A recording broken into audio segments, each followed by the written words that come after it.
Well, Bioshock Infinite came out in 2013, and since then a lot of people have wondered what is next for Ken Lavine. I mean, System Shock 2.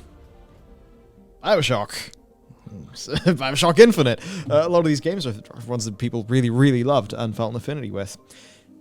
And there's a lot of great ideas packed in all of them. So it's pretty sad to see that Ken Lavine is now the subject of one of the big Jason Schreier reports. That's the sort of thing that we have been used to getting. It definitely alleges a lot of issues at his studio. But in fairness, I will say, will this be particularly surprising to anybody who knows the development process of Bioshock Infinite itself? Yeah, I think, Jason himself, I think in one of his books, I think it's the first one, goes pretty in-depth into Bioshock Infinite and the development problems it has. So it's like, especially, I mean, honestly, for any sort of story, you look and go, okay, well, this studio has been working on this game for, I guess 8 years now, and nothing's happened. You can sort of, in that void of information, you can fill in all the details yourself. It's just getting confirmation for it's the interesting part, which obviously comes from Schreier. Yeah, so to jump into things then, basically this is a new report coming out from Bloomberg that is raising some big questions about Ghost Story Games, which is Ken Lavine's studio. Now, this studio was founded in 2014, but 8 years later, there's really not that much to show, besides some pretty rough accusations of sort of toxic work culture, really grim attrition when it comes to staff. I mean, half the company's founders have quit, and loads of the staff have quit as well. This is pretty rough. I think it's also especially rough because Ken Lavine is a name. Now, I'm not going to say that you see this is a Ken Lavine game and people will maybe... Actually, I suppose to some people he is kind of like their Kojima. Not to a lot of people, but...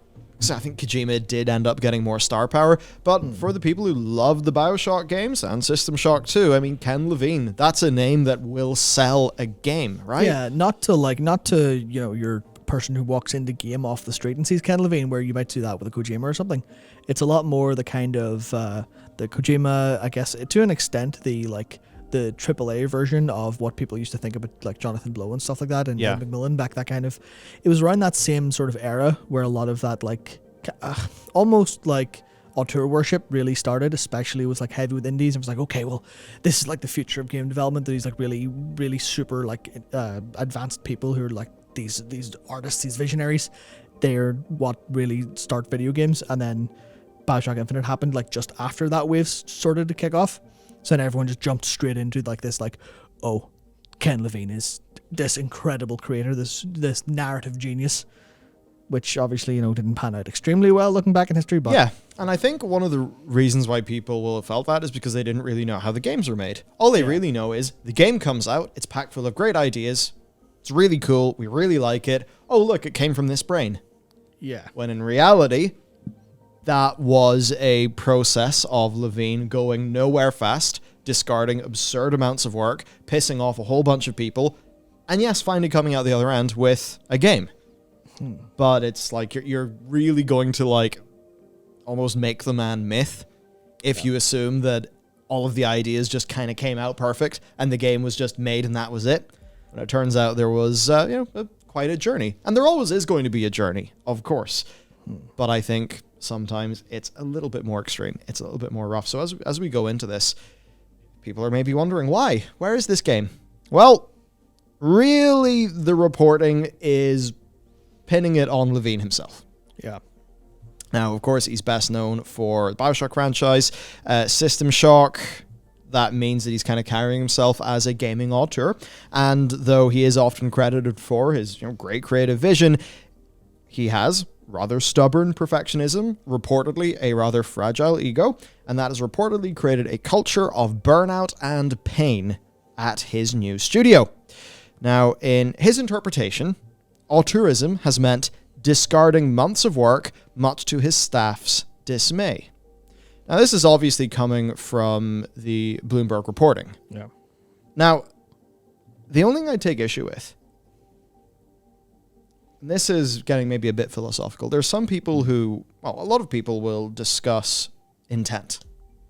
Because I don't think this actually is Ken Lavine's vision or Ken Lavine's idea of auteurism.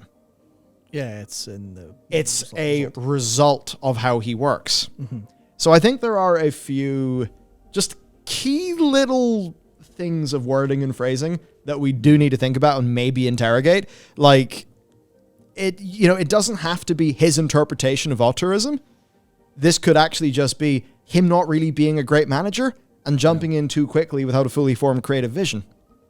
Yeah, I mean, well, that's... I guess it's the difference between perfectionism from the virtue of you've done what I said, but it's lacking the extra bit. It's lacking the little 5% that makes it perfect, versus, oh, shit, yeah, I told you to do that, but it didn't really... Yeah, no, I didn't really have a plan for that perfectly, so, I guess there's a way of going, oh, shit, sorry you did all that work, but it was a bad plan for me. Fuck, whatever. We've screwed up, whatever. It's on me. And the difference of, oh, no, that's not good enough for my game. Yeah. And we have no real way, of literally knowing which is which, but he's very much painted in the former way, character-wise. And I think what's important here is that this really can entirely work if you are an indie and it's really maybe a solo project, or it's just you and your co-founder and you're really in great creative affinity and it just takes you quite a lot of iteration to get to your vision. The problem is when it's high budget AAA game development, you have a large headcount. Yeah. And that means that you can't really launch in with half-baked ideas. Yeah. The iteration time isn't there. You can't micromanage a massive staff, and you are working with big amounts of money and big amount of responsibility. So you can't do the thing of Ed McMillan is probably a good example of that, where, they've just been working on Binding of Isaac so much. And also they've not really, Super Meat Boy Forever has been in the works forever, basically. But, it's like, oh, well, it's not good enough yet, so it's not out. Yeah. But that's acceptable whenever you're running a small team and you can actually afford that. But you can't afford to do that in AAA because you're using someone else's money as the project lead. And you have to be pragmatic. You can create a lot more harm for your staff when it's that many people as well. Yeah. Because at least if it's a small team and they're really in communication with each other, they can all be in sync on what gets cut and what gets worked over. But then if it just turns out, oh yeah, my manager just told me that the boss threw out all of my department's work for the last 3 months, cool. Now on that, during the development of Bioshock Infinite at his previous studio, Lavine said he, quote, probably cut 2 games worth of stuff, according to a 2012 interview with OzGamers. The final months of work on the game demanded extensive overtime, prompting managers to meet informally with some employees' spouses to apologize. Now, that's rough, that's bad project management, and that's just awful, right? Now, yes, it can take some cutting to find your vision, but man, no, that's that's not it. And I think rather notably, Bioshock Infinite is a game that definitely fell short of its promise, perhaps compared to the previous Bioshock, like the previous mainline Bioshock, right? I think most people would agree in that. And if you look at the promise of that game versus its very initial showings, or from its initial showings versus how the game actually came to be, you can really tell that they did have to cut down quite a lot of scope and stuff when it came to assembling the game at the end. Mm. Yeah, no. In that sense, it's kind of, in terms of how to think about him as an auteur, you kind of maybe think he's a little bit closer to Peter Molyneux than a Kojima, in kind of how people think about him now. Which is a bit awkward. A bit of a sort of fallen angel in a way. Now, Bloomberg are reporting that many Ghost Story employees readily blame Lavine for their tortured project. Of course, Ken himself did deny interview requests, and Take-Two Interactive, who are the parent company, also did not respond. But here's a few excerpts that we liked. Lavine is a flawed manager who often struggles to communicate his vision and alienates or browbeats subordinates. Well, that's where he's really, really losing me. Yeah. That's subordinates who challenge him or fail to meet his expectations. Well, hey, bro, it's, did they fail to meet your expectations, or did you not, as a leader, set them up for success?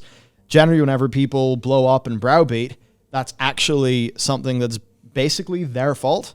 They're not able to internalize that and work out how to move forward, so they externalize it and get angry at people who they themselves have almost certainly set up to fail. It's like an extremely telltale sign.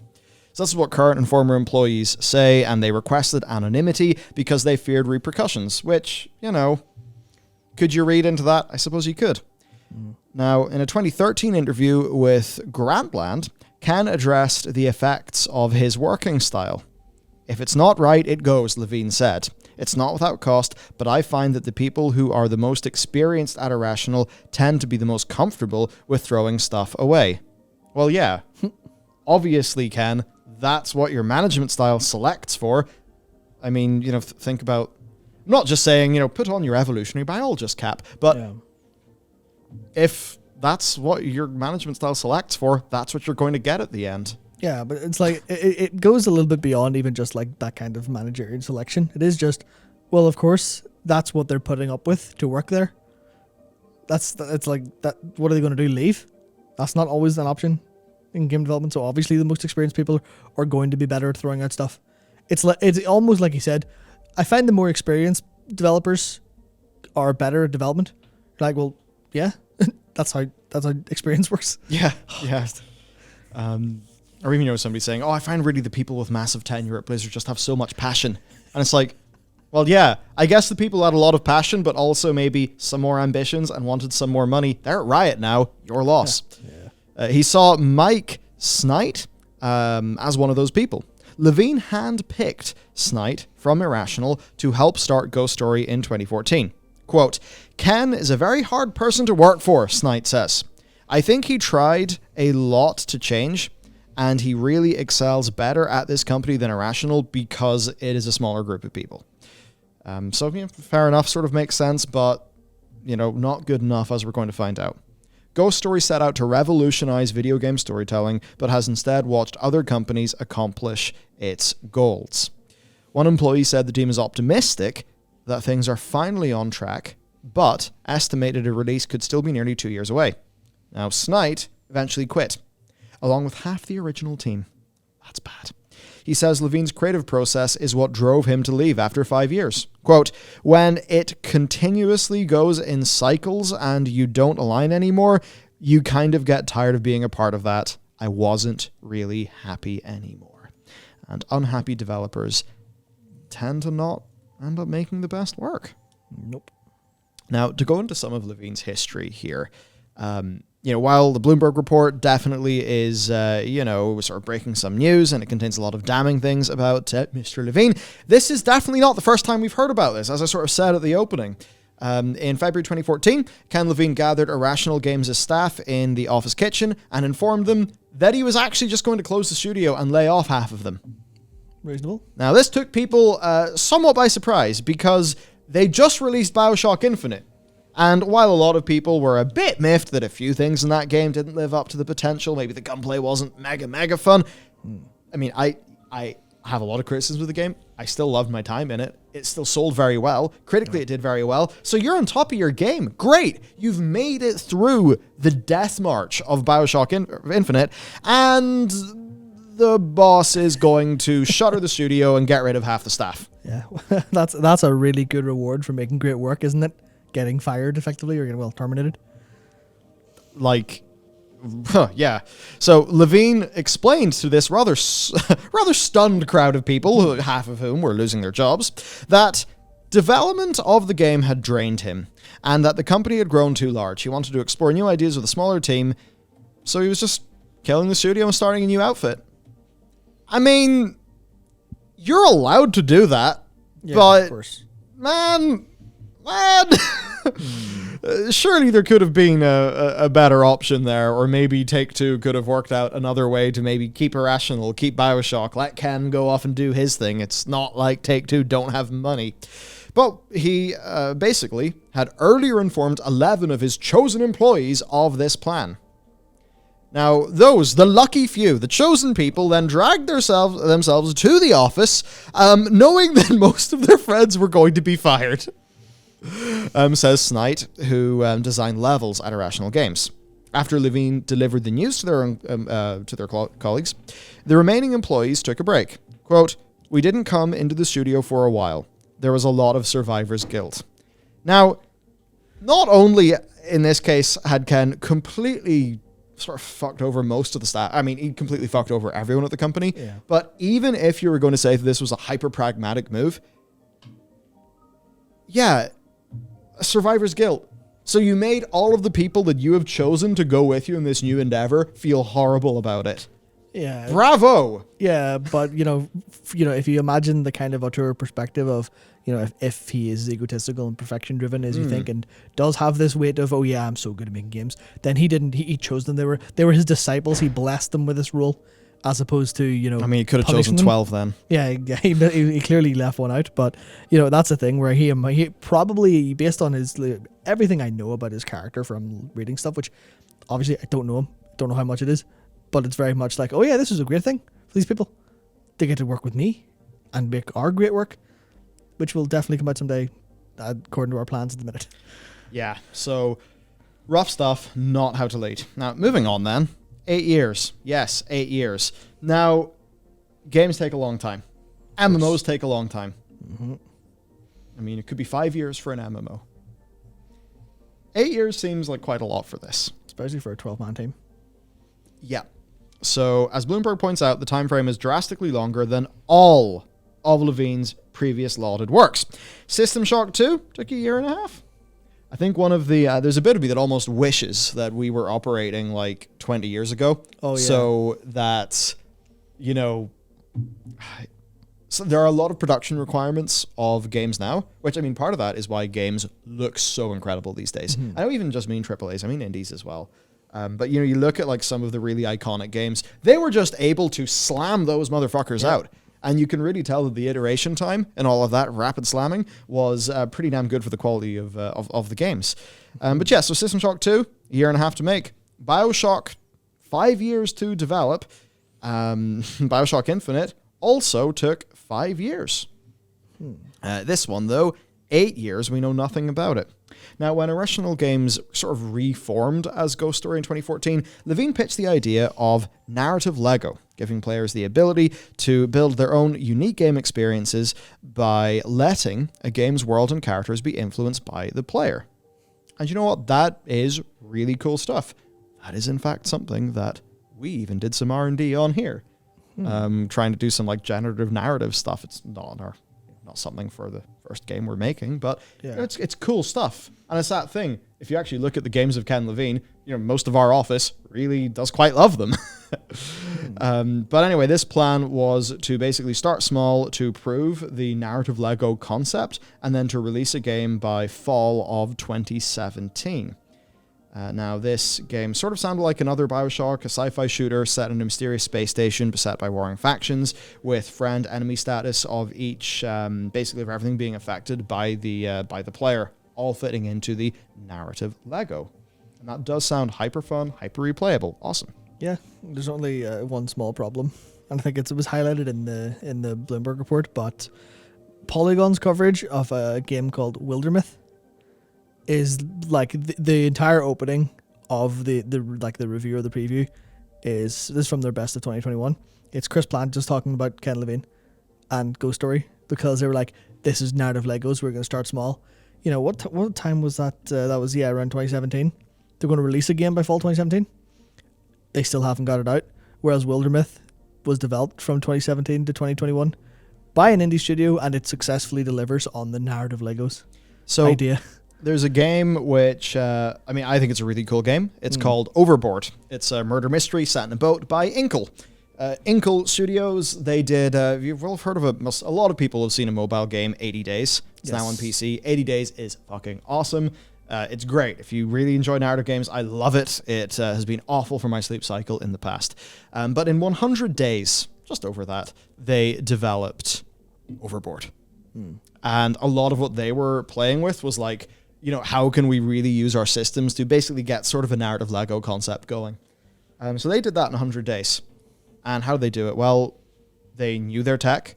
I mean, their tech's literally the same that we're using because we use Inkle. We use Inky, the language. I think Ink's the language, Inky's the editor, but that doesn't really matter. Yeah. But point is, they were able to pull that off in 100 days. Now, if you look at the art style of Overboard, you can tell that, I really like the art style. It's obviously very production-friendly art style. That's the power of indie iteration. If that had to be a AAA feeling shooter set in a big space station, I mean, bloody hell. That's just going to make getting the core concept, the thing that you're actually really excited about, it's going to make it so much harder to do. So, I wonder. But I suppose That's the problem when you're actually a Take-Two studio. Yep. You're not able to just go and do the cool thing you're excited about. You kind of have to make it really big.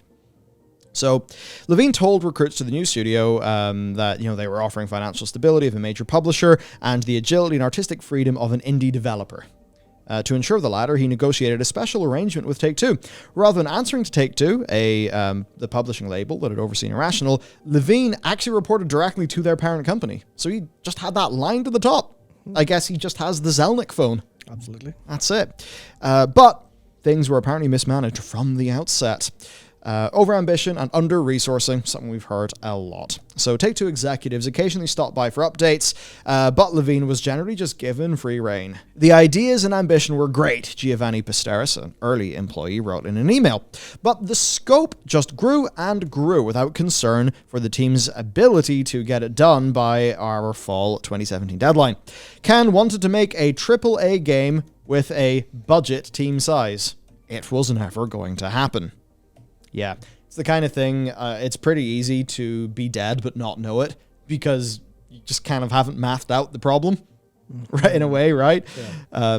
Lavine may be over-relying on what is seemingly a worrying core belief of his. So to get into this, during a panel discussion a few years ago, Lavine explained the final act of his process. This is the scoop, right? This is the final act of an auteur's process, so, get your notebooks out, everyone. Must be inspired. In almost every game I've worked on, you realize you're running out of time, and then you make the game, he said. You sort of dick around for years, and then you're like, oh my god, we're almost out of time, and that forces you to make these decisions. Now, this is something that's pretty natural. It does happen. Parkinson's Law, right? Yeah. We've all done projects. Parkinson's Law, the length of a project extends to the deadline, basically. We all know that this is a thing, but you can't rely on it. You really shouldn't make it part of your process. And you know what? Maybe it turned out okay for a few of Ken's games, but maybe Ken is not up to date with how things actually are now. Because a game that would apply perfectly to this is Anthem. Of course. Yeah. How'd that work out? Another game that would apply to this, Mass Effect Andromeda. How'd that one work out? BioWare Magic. BioWare Magic, by the way, that's what he's talking about. Yep. So, yeah, we already know that doesn't work. Yeah. Yeah. There is something I will say in fairness. Sometimes you are in this situation where you're creating, and it's getting quite big, and then you just realize, fuck, we need to ship something. What do we cut? What do we refine? And sometimes that can give a game focus, and it can help ensure that a game is just something you can sit down, play from start to end, and actually enjoy quite a bit. Sometimes that can't work. But when it leads to a crunchy hellscape, like with Anthem and, BioWare Magic, no, it doesn't work. So, ouch. Yeah, I think the key there is to start the process of, okay, we need to get this over the finish line, probably a year or so before you're finished, as opposed to, oh shit, we have to finish this game in 3 months or 6 months. Oh god, we've all gone horribly wrong. It's a kind of thing where that's like a fairly valid style of creation, but it still falls under needing to be managed correctly. That's one of the things that actually I find really interesting reading Yoshi P's columns when he's talking about like how the difference between Japanese development and like the PS3 era happened, and then how it kind of happened a little bit differently over in the West. Especially, he talks specifically about Ubisoft and Assassin's Creed, because he knows someone from, I think it's Ubisoft Montreal, that he hangs out with quite regularly, and talks about like, management styles and stuff like that. And it's basically that this is how a lot of basically everything that went wrong in like the PS3 era for Japan was basically this, where they all just kind of were like, oh yeah, creative freedom, have people just have ideas and then work on them and off they go. But then it ended up being, no one actually came in and managed the project. It was just a load of game devs doing whatever they wanted, and it didn't result in any final projects. When they worked, they were fantastic. Yeah. But so few of them actually made it across the line because of the higher, requirements of budget and time to actually create a game these days. But is Jason Schreier actually a vulture out there to tear people down and unfairly portray gaming auteurs? Some would say so. Let's talk about the industry pushback. So, thing is, it's pretty easy to grab people from a company and, have whatever story you want. Yeah. I mean, if we were to cover every single thing that appeared in our email inbox, Oh, of course, yeah. I mean, we could get some decently chunky stories, for sure. But it's the sort of thing, you know. How do you do it? How do you do it? You know, responsible journalism. How do you really try to find something close to base truth, right? Because, you know, what if it is the case that a lot of people at Ghost Story Games are actually really happy and really pumped, and, you know, it's just a bit of a Marmite studio. What if it's somewhere like, say, Bridgewater, your man Ray Dalio's company, where the management style hyper does not work for some people and hyper does work for some other people? Well, this is where we've got to get into what's going on. So, here is Tim Sorrett, the last night and the founder of Odd Tales Games. Schreier is despicable. Absolute trash journalism. Most devs think the same privately. I would say, in my experience, there's a fair bit of that. Yep. Definitely a fair bit of that. It's so easy, from the comfort of his column, to pick up those putting their lives on the line for their craft. Artistic endeavors are hardcore, and no production ever runs perfectly, ever. That is the thing. It is very fucking easy to critique. Yeah. Now, I don't want to go and pull a Troy Baker, and was it Theodore Roosevelt? Yeah, it was Roosevelt, yeah. I don't want to just post that shit, because, you know, we're involved in both. Look, the games critique thing, fucking easy. Video essays and stuff, fucking easy. It's really not that hard. It's very easy to criticize something because, turns out, what's wrong is usually obvious. It is, in fact, usually very obvious to the creators of said games, who generally always know about it in advance. I think there is barely a critique video, or a decently reasonable critique video, or particularly rough review that comes out for a game that loads of the development team won't agree with. They usually know about all this shit beforehand. Yeah, I think if a review that's bad is going to surprise anyone, it'll likely be management who didn't realize it. Yeah. I mean, I think that's probably one of the cases with Reforged as an example. I imagine a lot of Blizzard executives were absolutely blindsided by that. But as far as we're aware, everyone in the dev team was dreading that release because they knew what was going to happen. Yeah, and also, it's very easy to look at Lavine, find out maybe he was really trying. Things didn't always work out. And over 8 years, a lot of stuff can happen, a lot of twists and turns. Yep. Are you going to be able to perfectly capture all of that in an article? Definitely. Will you, as the person writing the article, even have a complete understanding of all of those twists and turns? That's a lot of the question here, and that's certainly, when we look at a lot of these articles, that's the sort of thing that we do try to think about. Jonathan Blow. Yep. I mean, absolutely a gaming auteur, I think we can say. Of course, Braid. That's the game that really... I don't want to say it kicked off the indie big thing, but it was certainly a major part of it. It was, yeah, like as far as I remember, it was basically Fez. Well, more Phil Fish's story than Fez as a game, but Phil Fish, Jonathan Blow on Braid, and Ed McMillan on Super Meat Boy that really kind of was like, that was the stuff like the movie was made about. Yeah. That's that everyone's like, oh my god, this is such a great up and coming story of indie game developers. And Jonathan Blow's been kind of there the whole time, being unashamedly himself. Yeah, I'll put it that way. I mean, like, look, how much work that people spent months and years of their lives on that I threw out? Yeah. I mean, me and Thomas threw that out because we ended up having to cancel projects and stuff. It was the only thing that we could do to ensure the company would exist and people's jobs would be safe. Yeah. Now, the thing is, you reach consensus with the people, and you manage that well, and you have a lot of fucking respect for what you're actually doing, but it does happen. In spite of our best efforts, because funny enough, we never set out to fail and piss away a bunch of money.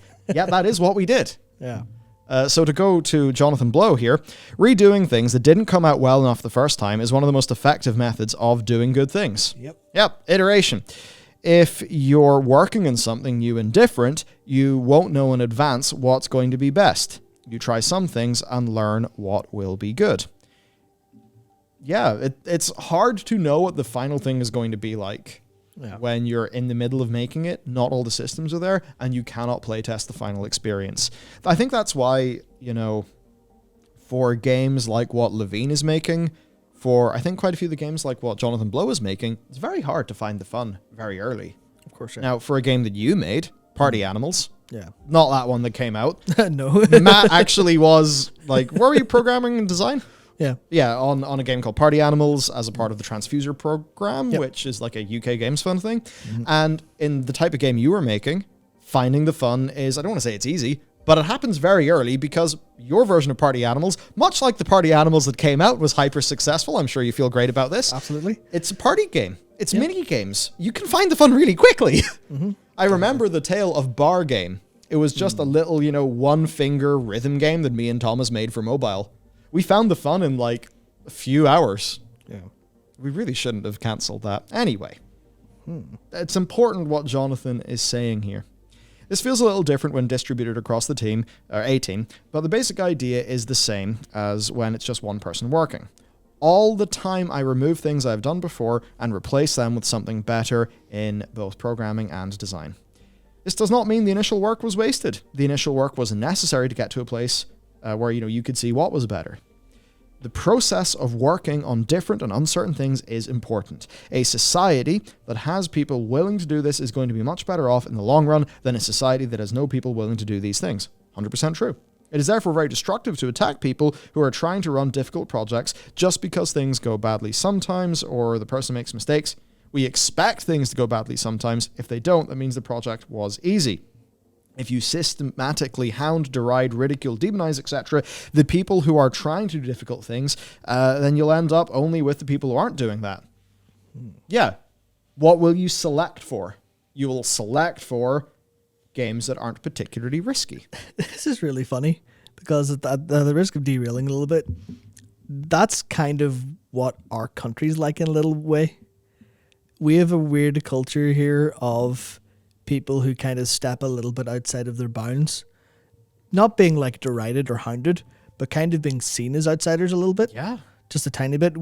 Anyone who's exceptional gets looked at like as stepping above their station. One of the big golfers who played in the Open, from I think in and around my town. Yeah. He had a slightly funky accent, so everyone's like, "Oh, him? He's not like that other Northern Irish golfer who kept his accent and is still one of us. He got too rich and he did too well and he changed his accent for the Americans and we don't like him anymore." Yeah. And that was the talk of the town in and around like Portstewart and Coleraine.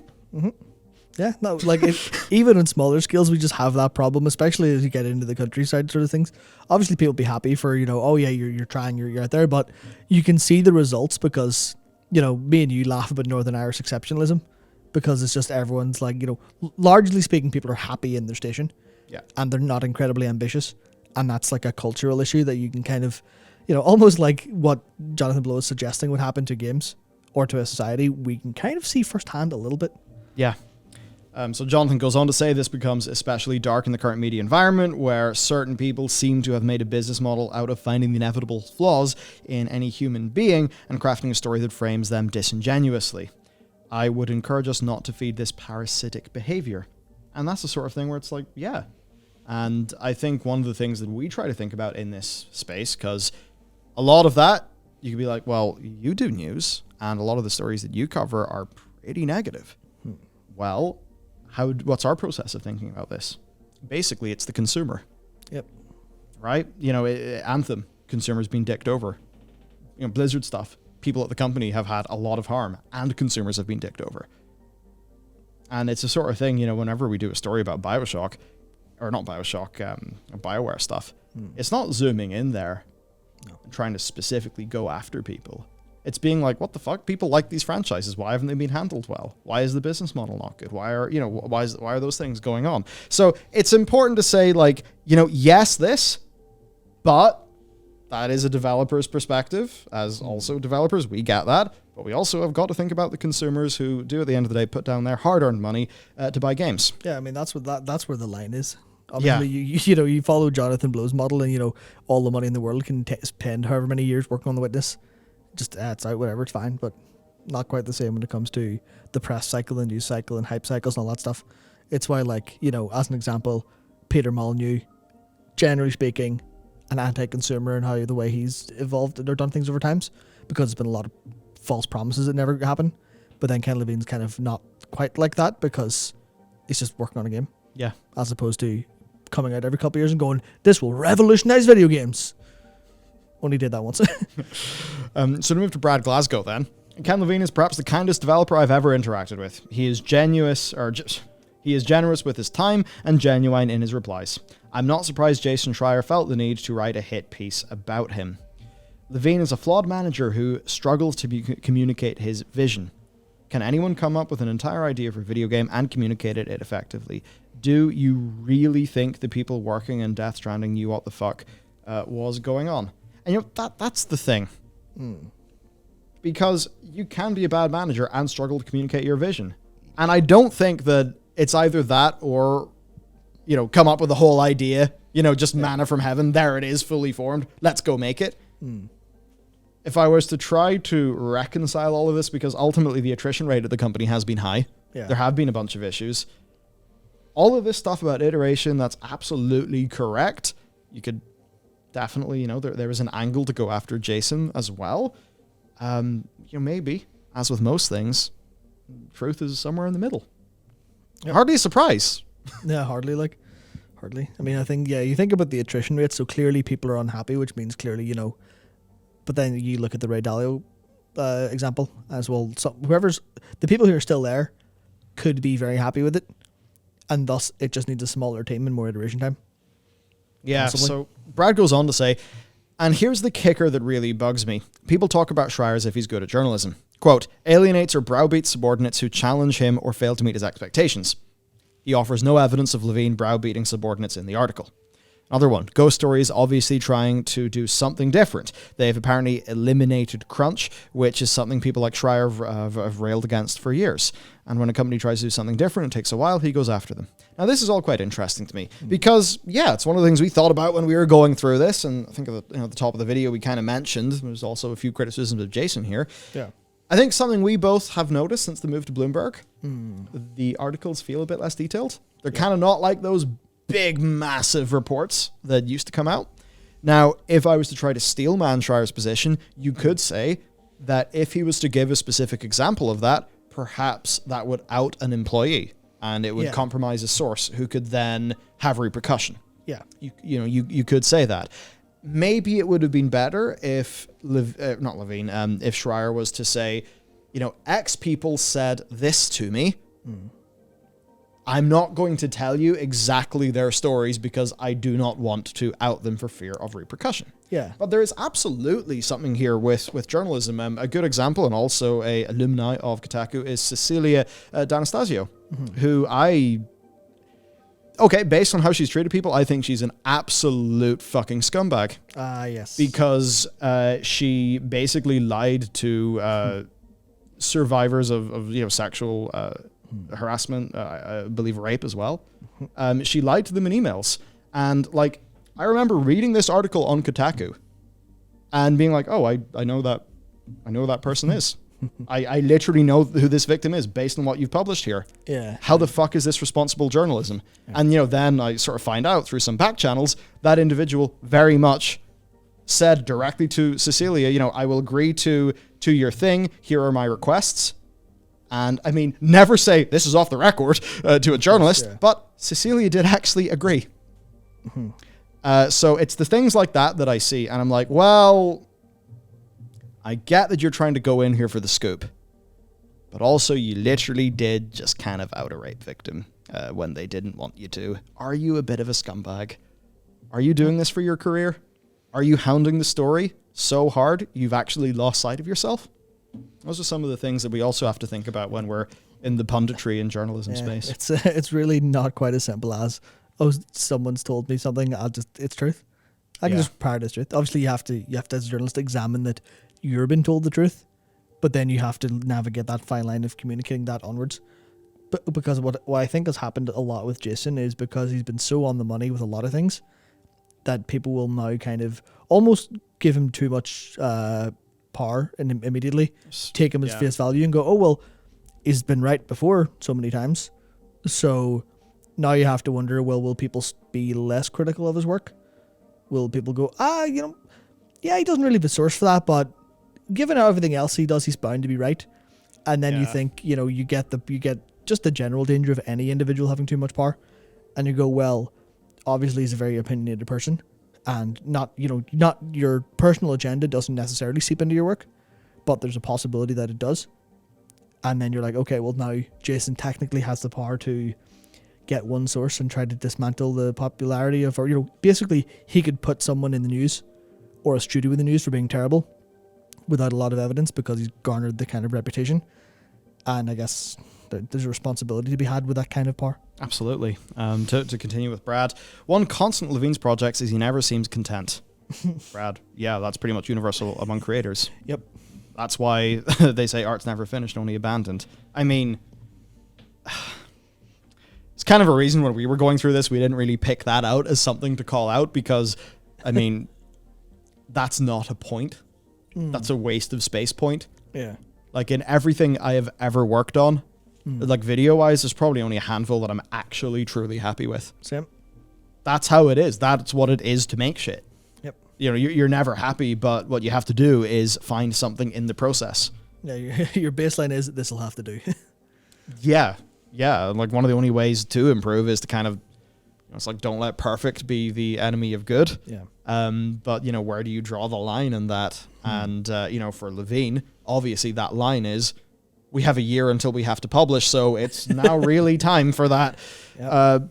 But the problem is you can cause a lot of harm and make a lot of humans very unhappy, humans who are working for you, who you have a duty of care to in that process, and you have to do it responsibly. And maybe Lavine hasn't been perfect here. I would certainly say that as much as a lot of criticism being leveled at Schreier's article, they're almost, I mean, that's obviously, it's coming from somewhere. Yeah. You know, I don't believe that he's going around faking sources. There's a lot of people who have obviously had a very bad Lavine experience. Yeah. So, Brad, in conclusion, System Shock, Freedom Force, Thief, SWAT 4, Bioshock. The results speak for themselves. Some people aren't going to like working with them. That's human nature. Unfortunately, dredging up common disagreements and calling them news is Schreier's nature.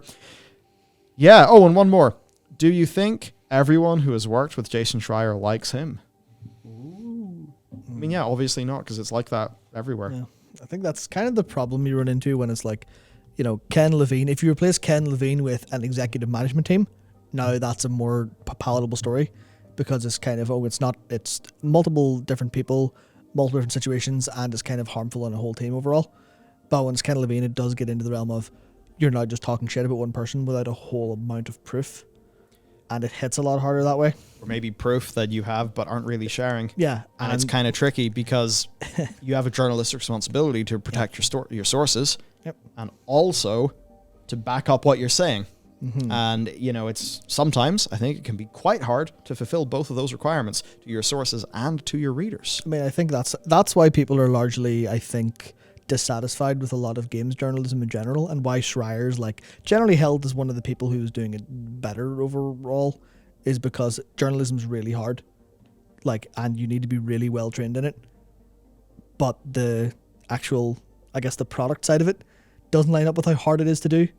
So then you've got the case where games media is not an awful lot of real hard-hitting journalism going on because it's just too hard to do for the, you know, the financial side to line up. Yeah. Absolutely. So basically that's the story. I think, you know, the reason why we really wanted to go into this and actually spend time on it is there's a lot of gray here. Yeah. And jumping into the gray, I think, is, you know, it's where, as people who work in the format of video, especially when we have the room to go long form, that's where we can actually provide value. Mm-hmm. Because I think if you only read these tweets, you're going to come off with one opinion. If you only read the Bloomberg article, you maybe will have another opinion. I'd at least like to think that there's a happy ground between them that essentially explains everyone's core thesis to a pretty reasonable degree. And that's probably what's closest to base truth. Yeah. Chances are everyone here is exaggerating slightly. Of course, everyone exaggerates all the time. Yeah, there's gray everywhere. So we hope you found that to be interesting. I think the TLDR's games are really hard. Not everyone's a great manager. Sometimes people with, you know, the really cool creative vision are not going to be the best managers. And, you know, maybe the best way to manage in that context is to delegate. Perhaps there's maybe some more delegation that Lavine could have done. Maybe it's the case, and I know it's not what he wanted, but maybe a bit of more of personal accountability could have been a sort of a forcing function to him, you know, kind of hedging his bets against his natural weaknesses. I don't say that as a dig at Lavine. We all have natural weaknesses. The best thing that we can do is learn how to risk mitigate our natural weaknesses so that we can then double down on our strengths and find success. Yeah. Basically, Ken Lavine needs a boss. that seems to be the takeaway there. Yeah. Generally speaking. I mean, that was the first thing I thought of whenever I saw, you sort of dick around for years, and you're like, oh my God, we're almost out of time. It forces you to make these decisions. And my first thought is, then you just need to, force yourself. You just need to have a fake deadline that will crunch you, or not crunch you, but will put you into the situations. Or like, oh yeah, actually fair enough. Yeah. just get someone to tell you to finish it. Job done. That's it. I think that deadline ended up being one form of accountability that ended up working for him. Yep. Perhaps there's another form of accountability that can produce similar results while also creating less harm. Maybe that would result in a better video game. So that literally everyone could win, which would be nice. Absolutely. Now that said, there is one thing, like all of this talk here, I would be very disappointed if Jason found out, what's being claimed here about them abandoning Crunch. And, being reasonable in that way. If Jason found out about that, but then chose, to selectively not include it in his reporting, I'd say there'd be a large ethical issue there. Obviously, without having access to his Proton mail, which ain't going to happen. There's no way to know. Yep. But there you go. I hope you found today interesting. We certainly did. And, see you next time.